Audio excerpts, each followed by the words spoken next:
Good afternoon, everyone.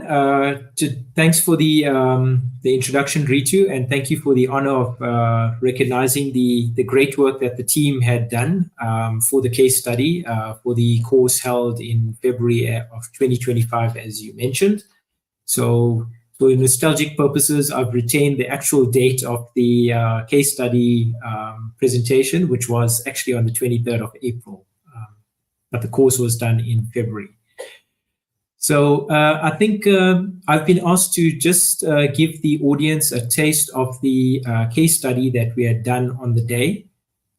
So I will be presenting the proposal for the optimization of the project management office for a leading renewables energy company, specifically focusing on its growing operations in South Africa. Before I get into the presentation, I just want to make a bit of a statement. Obviously, as we know, there's a global energy transition happening as we speak, and the efficiency of the project delivery is not just a business metric anymore. It's actually our primary contribution to the fight against climate change. So I think, as Ritu has mentioned, the case study team comprised of the members that you see on the screen. They worked very closely with myself to diagnose the current challenges that I was experiencing as the PMO lead, and obviously to design a roadmap for the strategic growth that we actually envisaged. So the case study outline, as you can see, was largely carved out into 4 sections. So I'll begin by just giving a very brief introduction of the company, the vision, the mission, the strategy, before moving on to giving a bit of a broad brush taste of the current situation that we experienced at the time of compiling the case study, the problems, the systemic issues, and then once we had mapped the objectives from the PMO lens, the problems and those systemic issues against the 7 core PMO principles, I'd actually would like to highlight the ones that had a high correlation. Then before we move on to the current PMO maturity at the time, and then we'll identify the hotspots and root causes through using the fishbone diagram before looking at recommendations and conclusions, and obviously the expected PMO maturity, assuming all recommendations are taken into account. So by way of introduction, I would like to say that the organization that I represent is an international organization, has footprint pretty much across major parts of the world. But our claim to fame, as it were, is we have a net installed capacity of just shy of 13 gigawatts of renewable energy across major continents such as Europe, North America, and of late, the emerging markets like South Africa. As you will see in on the screen, the current size of the organization is just in the region of 250 employees. That's just the South African footprint. Moving just on to the vision, the mission, and the strategy side of things, the company is essentially built, the strategy of the company is built on 3 pillars, these being the innovation, the sustainability, and the net zero future. However, as I go through the presentation, you will gauge that there is a scalable portfolio currently unfolding, and the project management infrastructure that we currently have in play has to evolve in order to meet the complexity of the new technologies that we're experiencing in the renewable sector, the evolution thereof, and obviously the keeping up with ensuring that we are able to remain competitive in this sector as well. So just by way of the current situation of the PMO, we currently have on the left-hand side of the screen just a bit of a reality check in terms of the current challenges that we find as part of the PMO. As you can see, they are not well positioned or resourced currently. We are experiencing a surge of projects in the coming years. So we essentially have a PMO office that is not that well staffed, with the workforce likely to increase in line with the project portfolio increasing in the coming years. However, the groundwork has to be done right at the onset. And what we find is that the rapid growth and absence of a mature PMO is likely to lead to inconsistent and individualized approaches, meaning that reporting at particularly senior management levels is not consistent. And what we have also noticed is in instances where reporting does exist, if you were to implement any change during the implementation phase of the project, it's likely to be met with resistance. Another challenge that we experience is the cost management side on the projects or the portfolio of the projects is largely focusing on the financial aspects and not necessarily applying standard cost management principles. The dilemma therein is we are unable to forecast with reasonable accuracy in terms of where the projects are likely to land. And especially when you dovetail earned value, earned schedule type metrics, it becomes nearly impossible if you are purely focused on the financial parameters. At the time of compiling the case study, the expectations were sixfold, which you can see in the top right-hand text box, but I'll summarize them for you. We essentially wanted a roadmap that was essentially scalable, consistent, and optimized, and could be applied across the board regardless of the technology that we were looking at. We furthermore wanted to ensure that the existing software systems that we had in place would actually be able to integrate seamlessly and be able to report on the various levels. So point 3 also talks to the standardization of the reporting, and you'll hear that as a recurring theme throughout the rest of the presentation. We are actually striving for the standardization component as the primary parameter. We are ensuring, or one of the key expectations was to ensure that we worked off a single version of the truth, especially if we were reporting at the operational level, at middle management, senior management, or even at the board level. We have a challenge, as aforementioned in the earlier slide, whereby introducing changes to projects that are already in execution is likely to be met with resistance. However, it is necessary in some of our projects whereby we still have a fair amount of time to still realize some benefit of introducing some changes to the project with a view of standardizing. Then when we looked at the engineering deliverables side of things, we needed to ensure that there were a standardized rules of credit being applied to progress being claimed on the engineering endeavors.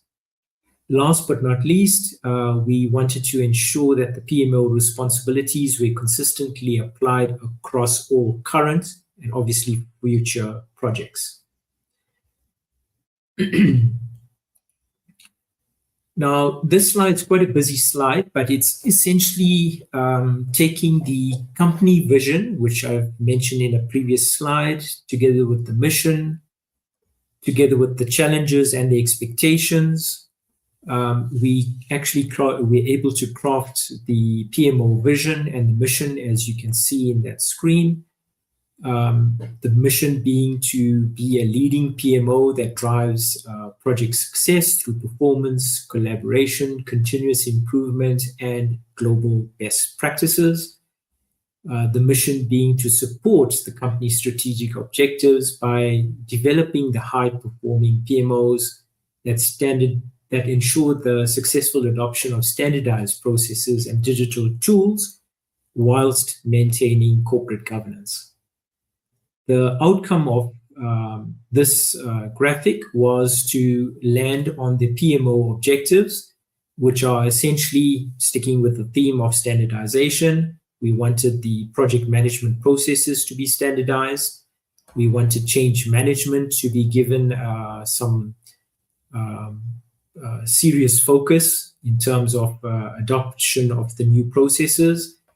And last but not least, we wanted to improve on the cost management side of the projects.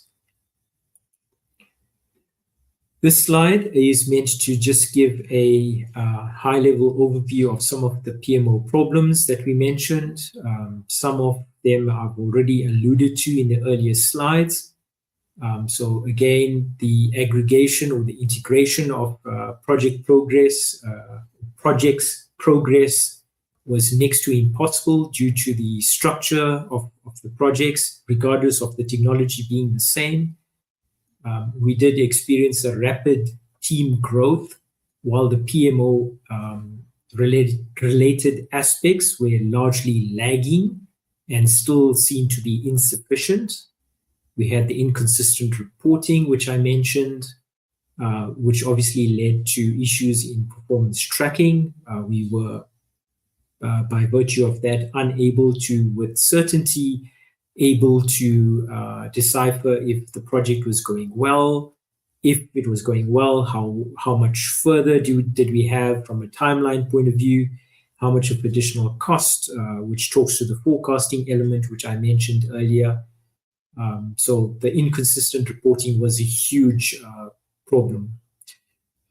Resistance to change from the individuals on projects largely already in the implementation phase meant that the adoption of anything that was deemed to be new or geared towards standardizing would not necessarily be welcomed. We also had a unified or lack of a unified tool for contract management, particularly, which hindered the management of changes and requests within the projects. Cost management, I've mentioned. Knowledge sharing, in particular, lessons learned, even though they were captured, we didn't necessarily have a mechanism to ensure that we were applying those on future projects. Last but not least, we have a challenge in managing project risks, and I'll expand on that in a slide or two. Some of the systemic issues that we experienced was the standardized or lack of standardized processes across the regions, the resource constraints and talent shortages, as well as the risk management gaps.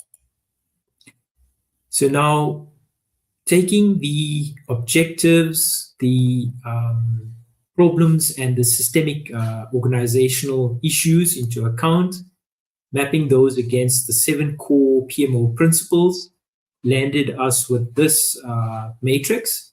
And for ease of reference, I've highlighted the 3 sections that had a high correlation to the objectives, problems, and the systemic issues.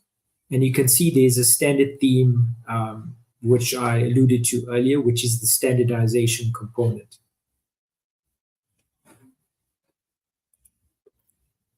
This slide is essentially just to show the PMO maturity assessment, the Tier 1 maturity assessment that was done.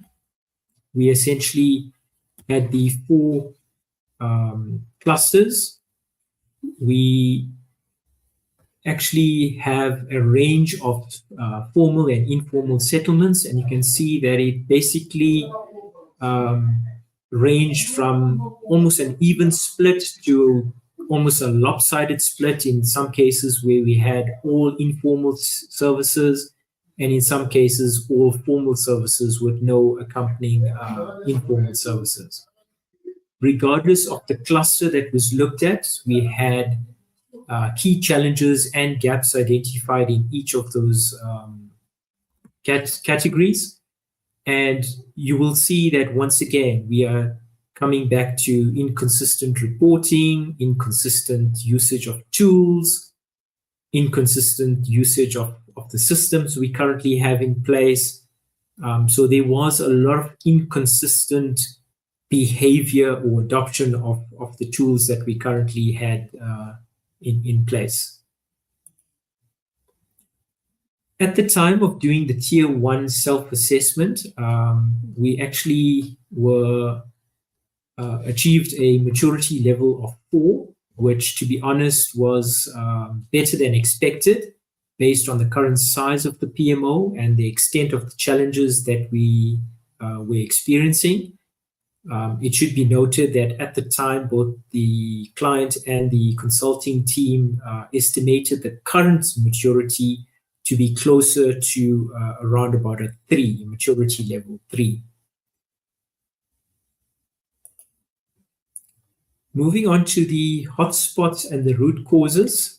So this slide is essentially just to show you the current organogram that we have in the organization.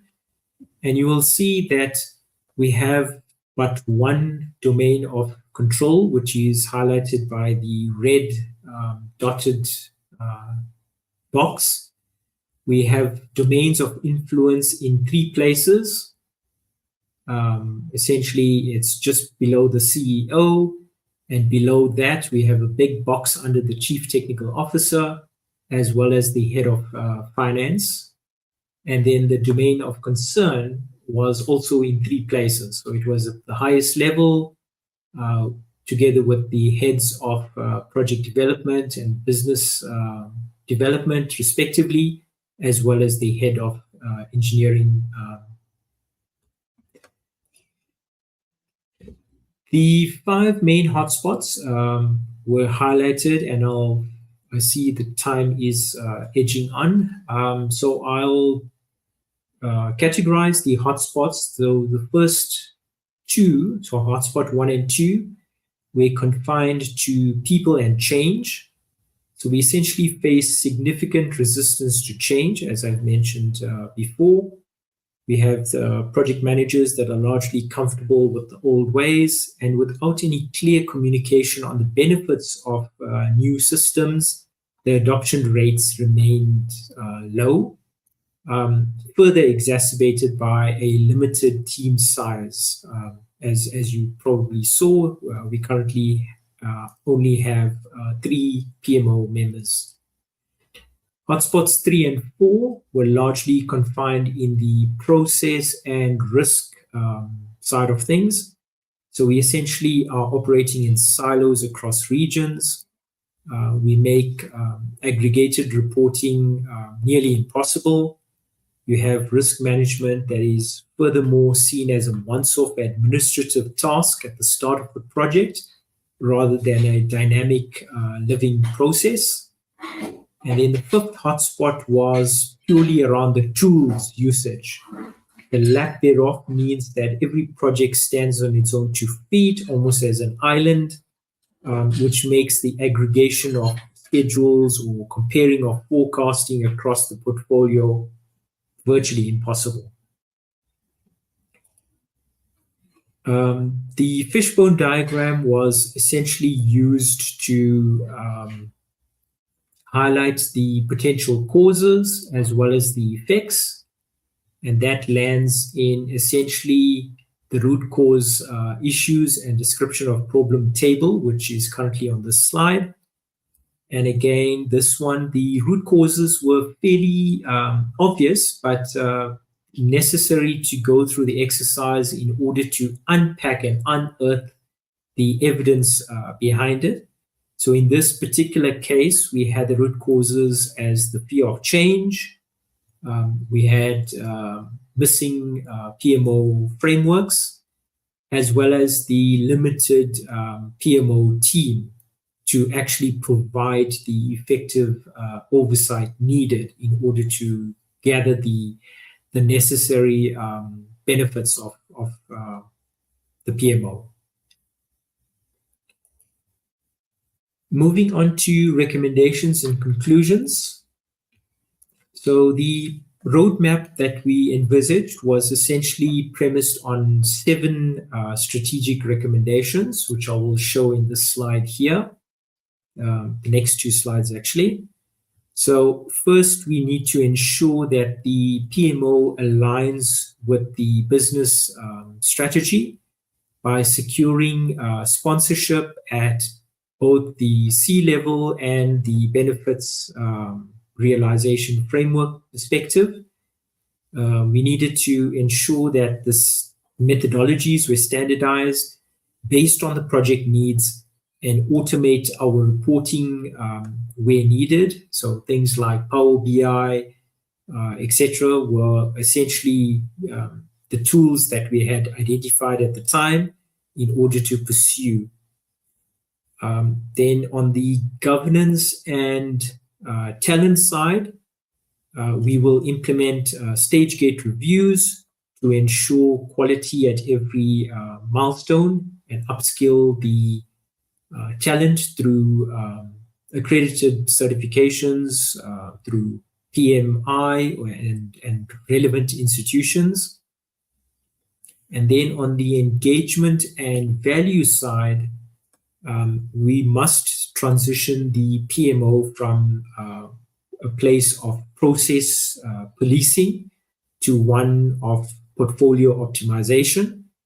And this would mean tailoring reports for different audiences and perhaps publishing a quarterly PMO value report to prove the benefits such as cost savings and efficiency gains to be had. So at the time of compiling the assessment, I just have a couple of slides left, and I see we're almost out of time. We actually, taking what I had said previously into account, where the Tier 1 self-assessment was a little better than expected. We actually expected the initial maturity level at closer to a 3. What we envisaged after implementing the recommendations as presented in the prior 2 slides, we aim to solidify a robust level 4 security. So that would be in the integrated sector, thus ensuring that the PMO is not just an administrative hurdle, but a strategic partner to the business.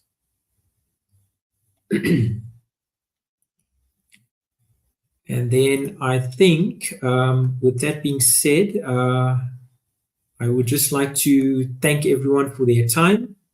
The path forward was clear at the time. We needed to ensure that we focused on standardization, strategic alignment, whilst fostering a culture of continuous improvement to empower the PMO to lead that energy transition. Thanks, Ritu. I think Thank you, Minnesh, for your presentation. Yeah, that's okay.